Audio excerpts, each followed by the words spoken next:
ఒకరోజు అడవిలో ఒక ఎలుక ఆహారం కోసం తిరుగుతూ ఉంది. కొంతసేపటి తర్వాత దానికి ఒక రొట్టె ముక్క కనిపించింది. చాలా సంతోషపడి ఆ రొట్టెని తీసుకొని తినబోతుండగా ఒక చీమ అక్కడికి వచ్చింది. ఎలుకమ్మ, ఆ రొట్టె ముక్క నాకు కూడా కొంచెం ఇస్తావా అని అడిగింది. ఎలుక నవ్వుతూ, నేను ఎంతో కష్టపడి దీన్ని సంపాదించాను, నీకు ఎందుకు ఇవ్వాలి అని అడిగింది. చీమ శాంతంగా, మనమంతా కలిసి ఉంటే మంచిది, కొంచెం పంచుకుంటే నీకు ఏమీ తగ్గదు అంది.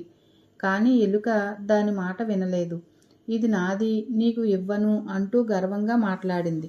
కొద్దిసేపటికి అక్కడికి ఒక పిల్లి వచ్చింది. ఎలుకను చూసి దాని వైపు దూసుకొచ్చింది. భయపడిన ఎలుక పరిగెత్తింది. పరిగెత్తుతుండగా చేతిలో ఉన్న రొట్టె కింద పడిపోయింది. అప్పుడు చీమ ఆ రొట్టె ముక్కను తీసుకుంది.